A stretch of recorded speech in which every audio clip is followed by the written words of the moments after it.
This episode is sponsored by Adult X Funding. Are you struggling to find funding for your adult industry project? Adult X Funding is a new crowdfunding platform for all types of adult business projects worldwide. We have a network of investors who are looking for exciting adult entertainment projects. Pitch your project today at adultxfunding.com. You're tuned in to Adult Industry Talk. I'm your host, Charlie Spice, and in the studio with me is Lynsey G. I like that name, by the way, Lynsey G. Lynsey, how are you today? I am doing well, and I'm glad to hear that you like my name. Thank you. Oh, great. Lynsey G. I'm just boring Charlie Spice. Okay, actually, Charlie Spice is not bad, you know. It's pretty spicy. Of course. My real name is Charles Lewis, but about 20 years ago, a client in Europe gave me the name Charlie Spice, and I did a bit of calculation, and it sounded a lot more sexy than Charles Lewis, and it stuck. And ever since then, it's Charlie Spice. Okay, all right. Let's talk about your book. Some time ago, not too long, an article caught my attention, and it goes like this: Porn journalist spills the dirty details of the on-camera sex industry in a tell-all book. Now that's juicy. So, tell me about this undercover operation. How did it all begin? Well, I wanna be very honest. I'm pretty sure I know the article that you're talking about, and I'm very glad that that article exists because you're right. It sounds very juicy, and it probably, hopefully, got a few extra people to buy the book. But they really, in that article, focused on sort of all of the shocking, juicy tidbits, which is all well and good, but the book that I wrote was not really aiming to be an expose. Okay. I've never been undercover. I've never been, aiming to get to the dirty details. Oh no. Because I really think that the adult industry has enough people doing that, trying to expose all of the dirty dealings. Yes. And I think that what it doesn't have enough of are people just treating the people in the industry like normal human beings. And, looking into who they are and why they do what they do and how that all works. So the book that I wrote wasn't really planned. I've been writing as a journalist about the adult industry for about a decade.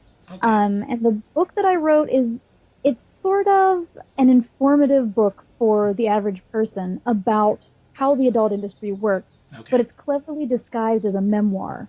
So you're sort of looking through my eyes and learning about the things that I learned about as I moved, through the industry. I see. How did you move through the industry? Was it undercover? Was it? Did you pretend to be someone from the industry? Tell me a bit about that strategy. It was pretty straightforward, actually. I randomly stumbled across a job as a DVD reviewer back in, I guess it was 2007, so 10 years ago. There was an industry magazine that needed someone to write for them, so I started doing DVD reviews, and that was back in the age when DVDs were actually still being sold regularly. Yeah, I was wondering what you were talking about. DVDs. Okay, go ahead. Yeah, those physical artifacts they used to have. Okay, thank you. Yeah, I would go to the magazine offices, and I would come home with like a bag full of DVDs and just review them. Yes. And then from there, I got into writing sort of like set copy for other magazines where you'd have like a 5-page spread of photos of a girl, and I would be responsible for making up a name and a story about her. Okay. So, like, this is Susie, and she likes, long walks on the beach and anal sex. Okay. Okay. Yes. And so as I was doing these reviews and writing this copy, I was getting more and more interested in just finding out more about all these people. And then, as you might expect, some of the magazines that I was writing for went bankrupt, and I was sort of casting about for whether or not I wanted to continue to be a part of the industry. And then my former editor at one of the magazines said, hey, why don't we start our own online magazine? We can do reviews, we can do interviews, we can do op-eds. Yes. So we started an online, sort of a trade publication called Whack Magazine. Okay. and I started going to conventions and interviewing people. And from there, I guess my curiosity just sort of deepened. So for the next decade, I've been interviewing people and writing pieces about how the adult industry works. Okay. And eventually, I wrote this book. Hmm. Okay. So tell me about the book. Um, well, do you want to know about what's on the pages of the book, or how the book came to be, or what exactly? Okay, let's go back to the very beginning. You got the idea to do a book. What was your thought process at that point, the strategy to the format? What did you want to achieve from the book? And then we'll go into what the book is all about. Okay.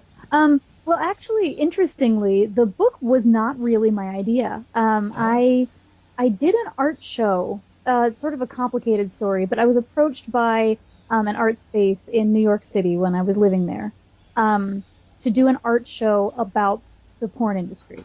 So I put together this one woman show. I made four short documentary films where I was talking to people in the industry and just consumers about their relationship with porn. Um, and then at the opening of the art show, a publisher happened to be there, and he really liked what I was doing, and he said, "Hey, you should write a book for me." Um, and I said, "Sure, that sounds fantastic. Yes, let's do it." Um, so we actually went through sort of a negotiation process where he was really interested in me writing sort of like an encyclopedia of porn almost. Like he wanted to know, the answer to every question he'd ever had about the industry. And I basically said, that is a huge topic, and I don't think that I have the resources to cover it, but what I can do is I can tell you what I learned, very specifically the things that I saw and the things that I have learned through my own eyes, so it's not such a huge undertaking. Um, and so that's really what it is. I talk about how I got into the industry and sort of a lot of the wrestling with my own conscience that I had to do as I got deeper into it, particularly because when I first started doing DVD reviews, it was 2007, which was sort of the apex of the gonzo porn times, when there was a lot of really wild stuff out there and really hardcore.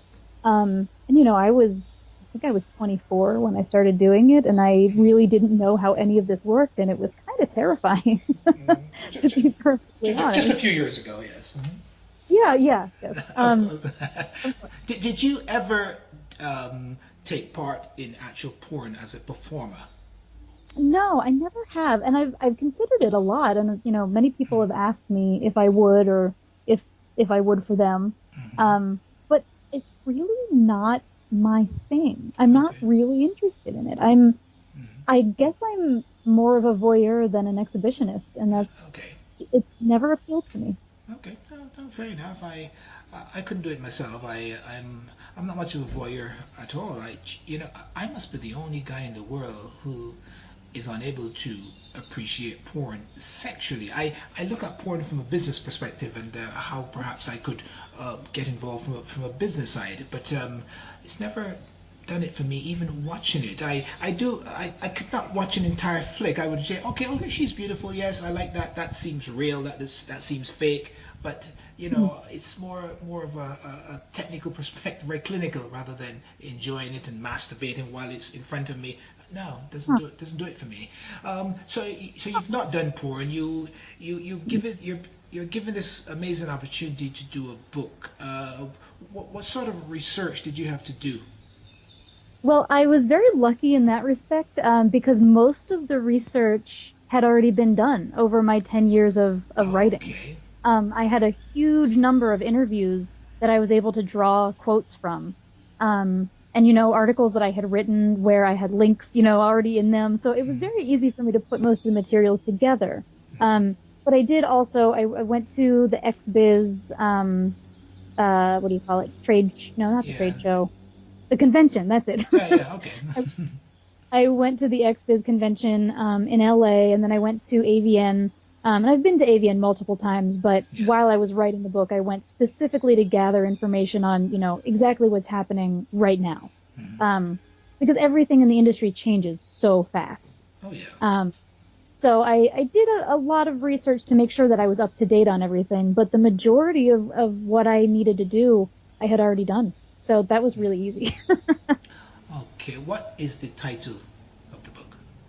The title of the book is Watching Porn and Other Confessions of an Adult Entertainment Journalist. Take us through the book. Take us through that journey. Okay. This could take a little while. Well, it Condense starts it. out Condense it, please. it starts out with me as sort of your average American girl. And I was raised particularly in a very sexually conservative environment in the country. And then I moved to New York, and that's when, all of this started happening. And I never had a plan to become a porn journalist. But the book sort of follows my experiences as I first got to know the porn industry and then decided that I was really interested and I wanted to stay. So there's a lot of sort of me coming to grips with the fact that A, porn is perfectly normal and is everywhere and everyone is watching it. Yes. And B, what that meant for me as a woman, but also as a feminist. I'm a very strong believer in feminist ideals, but I had to do a lot of grappling with what that meant when I'm, confronted with sex for pay. Yeah. So it explores that a lot. And then it also goes into, what I learned about the people who are in the industry, how they're really not different from anyone else. They just tend to have higher libidos and to really like, having sex in front of a camera. That's really the only difference. Mm-hmm. And from there, it sort of branches out into the different experiences I had at conventions, where I was meeting people, during interview processes. And it goes a lot into actually the economics of the porn industry. So, how the money changes hands, where it comes from and where it goes. Yes. I looked a lot into STD testing and all of the wars that have been going on over whether condoms should be mandatory in pornography or not. And I did spend also some time looking at the issues in the porn industry around race and class and sex. Let's talk a bit about the economics. I think the audience would love to hear something about the economy and the sub-economy of porn. What are some of your thoughts that you can share with our listeners about the economy and I want your personal opinion as well coming out here. Okay. Well, it's actually been fascinating because over the time that I've been involved with writing about porn, the porn economy has changed drastically. So when I came in, it was still a very top-down money situation where you had, a smallish number of powerful studios that were producing most of the porn.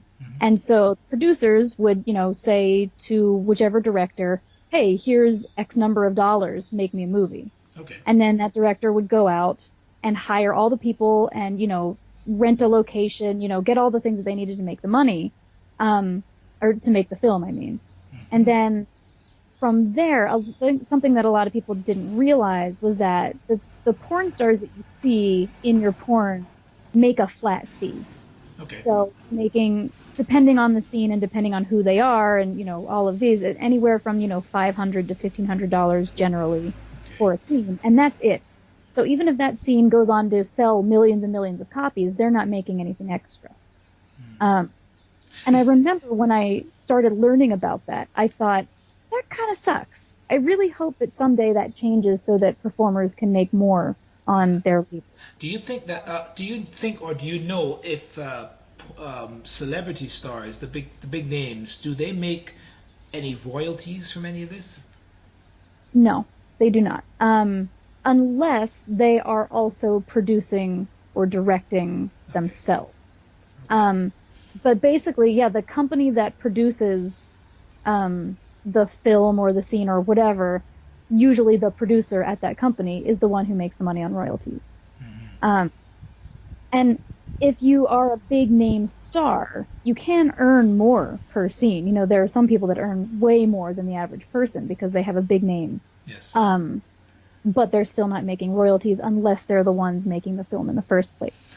If I may digress a bit, with the advent of the internet and YouTube and Facebook and Instagram, and everybody is now sharing nude pictures of themselves and porn is, if, you know, how has that impacted the industry in terms of the economics and the money, the generation of revenue? Right. Well, that's actually been like the biggest story, I think, for the past 10 years in porn is, people have been pirating porn. So people are stealing the content that people used to be getting paid for. And that means that there's just less money available in the porn industry to go around. So over the past 10 years, a lot of those companies that I was talking about, with sort of the top-down payment model, have ceased to exist or have been bought out, by a large conglomerate. Yes. And there just isn't as much work to go around. So when I first came in to do DVD reviews, everyone was sort of like running around screaming. And I think that's where a lot of the gonzo, really hardcore content came from. People were panicking that they were losing money. Okay. And nobody knew it was going to happen. And it's still sort of like that. There still isn't a lot of money to go around. There are many, many fewer companies that are shooting regularly, especially in the Valley in LA where all porn used to be made. Yes. So there's much less porn work available as we think of sort of your standard porn. Yes. However, there have been new innovations around webcamming, around doing, custom videos for paying clients or doing short clips that girls or guys, whoever, the performers, Yes. can make for themselves on their own time and on their own dime, Yes. and then put it up on clip stores and sell it. Of course. There's sort of all these new technologies that are now available so that performers can actually make more money on their own terms. It's not exactly the royalties that they didn't used to earn, but it's sort of the equivalent of earning royalties on your work. They're making money for themselves instead of a producer now. I have a question because I now see you as the expert, so I have all these questions. Well, what about scales of economy in terms of do gay porn performers make less money or more money? Do women make more money than men, or vice versa? Do black or Afro American performers make less money than white performers? Tell us something about that. Well, it's complicated. There's a lot of questions and a lot of answers there. But in the pay scale, I'll say women in straight porn do earn more than men. There are a few men who are, very well-known, very reliable performers who can earn as much as a lot of the women do, but for the most part, the men make significantly less. In gay porn, men make about the same amount as women do in straight porn. So a lot of men who are looking to get into the porn industry, whether they are gay or straight, will look to the gay industry first because there's a lot more demand for male performers there, and the pay is better. So it can actually be easier to get started in the gay industry. But then it can be very difficult if you want to transition into straight work from gay work. And there's a whole long, complicated history of why that's the case. As far as racial differences, now this is changing all the time, and there's not one answer that's true across the board. But because race is such a fetish for many people when it comes to sexual fantasies, there's a large market for interracial porn. Okay. And in the straight porn industry, what that means very specifically is a black man with a white woman. They're talking about us right now. You know that, Lynsey. There's hope for us. Specifically. And it's sort of it's a double-edged sword because there is a demand for that type of material, so of course people are filming it.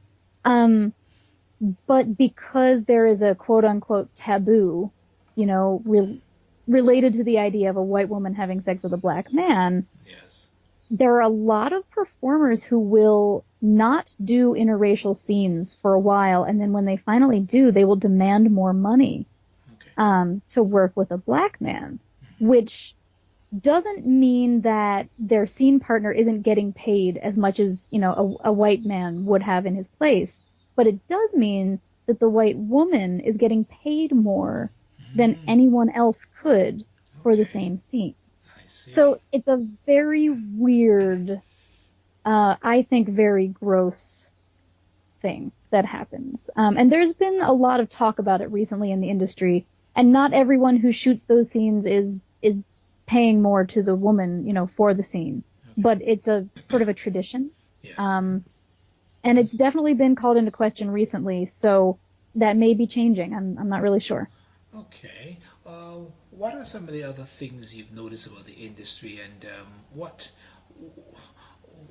complaints do you have if you were given the opportunity to make decisions to improve the industry? What are some of the things you would focus on? Oh, that's a very good question. Right, thank you very much, Lynsey. I think I would focus a lot on how do I say it? I think I would focus on forcing people into categories less. I think that there's a lot of dehumanization that can happen when you look at someone and say, okay, she'll fit into, the MILF category, the Yes. blonde category, the big butt category, the big boob category. Yes. And I think that when the person behind the camera is looking at people like cogs in a machine, then it's easy for that material to look like it's using cogs in a machine instead of people. Okay. And then it's easy for that material to get labeled on the internet in ways that make the viewer think of those people as cogs in a machine. And I don't think that that is helping anything. I think that it makes it easier to sell, Yes. because if people know that they like big butts, then they can look that up and find it. But I don't think that it's doing anyone any favors in the long run, because it's not really giving us a healthy perspective about sexuality. Speaking about healthy, what about the health issues? What are some of your thoughts on the health issue? Do you mean like STD wise? Yes. Testing. I think that really STDs within the industry are not nearly as much of an issue as the outside world thinks. At least in the American industry, there's a really excellent testing protocol that almost everyone uses. Everyone has standardized tests that they take within 2 weeks of shooting. And there are some performers who won't shoot with anyone unless their tests are, like 2 days old or less. So there's people like to get, all up in arms about whether people should be wearing condoms in porn or not. But the truth is, condoms are not made to stand up to the kind of sex that people are having on porn sets. They break. Yes. They cause abrasions inside body cavities that actually leave people more open to getting sexually transmitted diseases and infections. So really, there's not a very good reason for people to have to wear condoms in porn. And most performers don't want to, because it's uncomfortable for them. And for the most part, the people who are performing in porn are much more sexually healthy than, people give them credit for. And they know their status, and they are getting tested constantly, which is a lot more than you can say for most people in the general population. Okay, interesting, very interesting. It's amazing how much you have acquired in terms of knowledge over the years, and yet you're not in the industry, but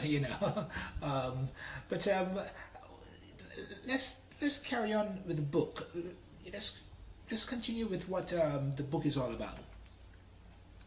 Well, honestly, we've talked about a lot of what the book is. Oh, okay. Well, on that note, let us go to station identification. You're tuned into Adult Industry Talk. I'm your host, Charlie Spice, and in the studio with me today is Lynsey G, I love her name, and we're talking about her book, which is all about the porn industry. And during that journey, Lynsey has become the consummate expert on the industry, as you can hear. And we're going to take a short break for a commercial, and when we come back, we're going to continue with our discussion. Do you have a sexy voice, excellent communication skills, and a great media personality? Then we invite you to become a host of the new talk show for the adult entertainment industry. As our host, you will interview the sexiest strippers, escorts, porno performers, and other adult entertainers worldwide. You will also interview owners and managers of all types of adult businesses around the world. If you're interested in this opportunity, please visit our website for more details at adultindustrytalk.com. This is a very interesting discussion. What else would you like to share with the listeners about your book and your experience in the industry? I think it's important for people to understand that people who do porn are really not very different from people who don't do porn. I've talked to a lot of people who seem to have this idea that you have to go through some sort of trauma experience or something to get into the porn industry. And I've just found that although that can be true for some people, you have really the same cross-section of humanity in pornography that you do on like any city street on any day. Because there's not an entrance exam, there's not like a series of hoops that you have to jump through really to get into porn. And that means that anyone who's interested can show up and give it a try. So actually you have like probably more people from more backgrounds than you do in most types of industries. I think that's really awesome. It really means that you have a lot of different perspectives and body types. Just something that the porn industry gets maligned for a lot is that it shows idealized bodies, but I would argue that there's a lot more types of bodies on display in porn than there are in Hollywood. So are the companies in porn and the people in porn doing enough to assist performers who want to mainstream after their tenure in the sex industry? Because society can be quite unforgiving. And, do you think that enough is done? And what happens to a woman who has not made millions in the industry and now she wants to get a job mainstream? Talk a bit about that, your views on that. Well, as far as the companies and how they help people, it's really, at least the way it's set up now, it's really not the job of any company to assist with that transition. Because for the most part, with very few exceptions at this point, porn companies are not employing. They're not employers of performers. The performers are independent contractors. So once the scene is shot, the company no longer has any responsibility for anything except paying the person who's in the scene. So there's really not any incentive for the industry as a whole to help people transition out. That being said, there are a lot of people within the industry who act as mentors for other performers. And it's sort of at this point, an unorganized mentorship situation. There's not really like a centralized, authority that you go to and say, I would like a mentor, please. And then they hook you up with someone. Although there is one adult industry organization, APAC, that is doing that now. But it's still on a small scale.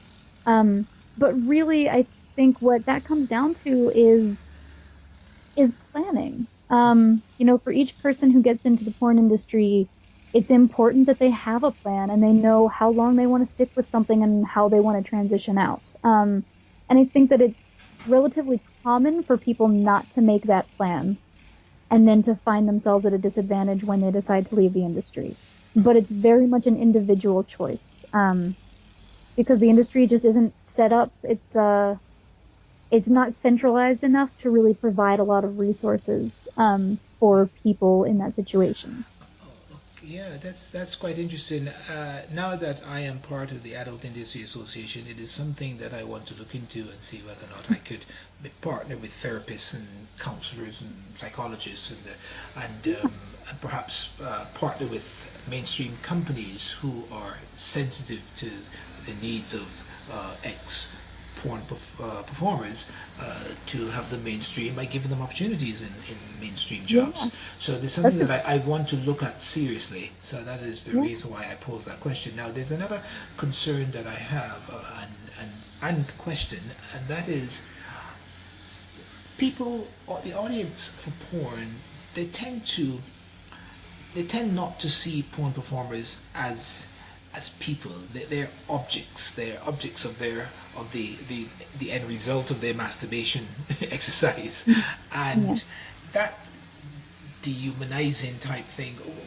What what do you say about that? Particularly as a woman, you must have some sort of concern there about the way people view porn performers. They don't see them as Hmm. human. What are your thoughts? Right. Um, well, there are a lot of factors that go into that. And I think that one of the biggest at this point is the fact that so many people access their porn for free, from sites like Pornhub and, Xhamster and RedTube and so on. Um, because very few of those videos that are on the free websites were put up intentionally by the people who made those videos, which means that they're usually A, stolen, and B, when they're stolen, the person who uploads them is able to attach whatever language they want. So whereas a scene could say, Asa Akira and Dale DeBone, having sex, instead people choose to say really derogatory things about people's body type, race, slurs about Yes. all manner of things. Um, and when you are a consumer and you're just, clicking through the site and finding things that you want based on, taglines and hashtags and slurs, and you're not paying for it, you're at several layers of removal from what you're watching, which really sort of encourages you not to think about these people as people. They're just a collection of body parts, if that's what the title of the video is. Yes. And that's a real problem. I always encourage consumers who care about being decent human beings to set aside some money. If your budget is that you can spend $10 on porn every week, then do it. If you can spend $100 on porn once a year, then do it. Because when you pay into the porn economy, you end up getting more people making better porn. And then you get to see more better porn, and that's better for everybody. Yes. Not everybody has a budget for porn, and I do understand that, but the more time you spend thinking about porn, the better it is for the people involved, because they want you to see them as human beings, most of them, most of the time. But on the other side of that whole free porn phenomenon is the fact that porn stars these days are much more easily reachable than they once were. Most of them have social media accounts, multiple social media accounts. Many of them have their own websites, have their own clip stores, Yes. have their webcams. So you can actually interact with porn performers in a much more personal way. That's good. Yeah. If you Very good. put them out. Yeah, so we sort of have it's like a dehumanization, but also a humanization going on at the same time, just depending on what your interest level is. That's a very good point. Very good point. We're almost out of time, and at this stage, I would like you to let the audience know how they can get in touch with you, how they can purchase a copy of your book, and in closing, what are some of the thoughts you would like to share? So let's talk about how we can get in touch with you. Yeah, well, the easiest way to reach me is at my website, which is LynseyG.com, but it is spelled differently than you think. So write this down if you're listening. It's LynseyG.com.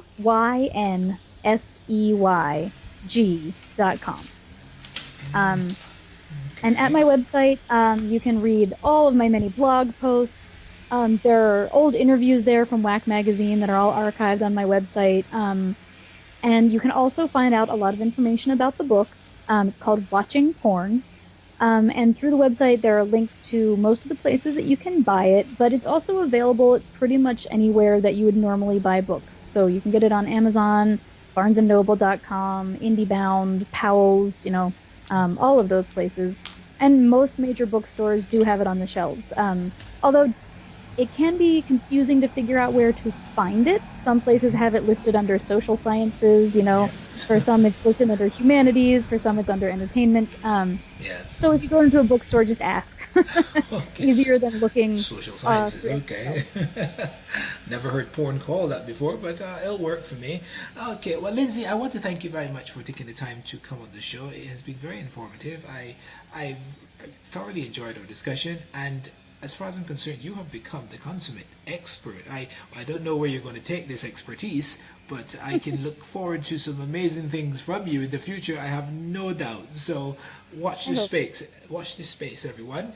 Okay, thank you very much, and we will bring it to a close. Thank you. Unfortunately, we have come to the end of this episode of Adult Industry Talk. I would like to thank our sponsors, guests, and our production team. I would also like to thank our listeners for tuning in and giving us an audience. We appreciate your support. If you have an interesting experience, opinion, or agenda about the sex or adult industry to share with our audience, we invite you to be a guest on the show. Please contact our production team at charliespice@gmail.com or visit our website at adultindustrytalk.com. We hope you enjoyed our broadcast. You can listen to a repeat of this episode in the archives at any time in the future. Simply go to our website and follow the links. I am your host, Charlie Spice, saying bye for now, peace and love, I'm out.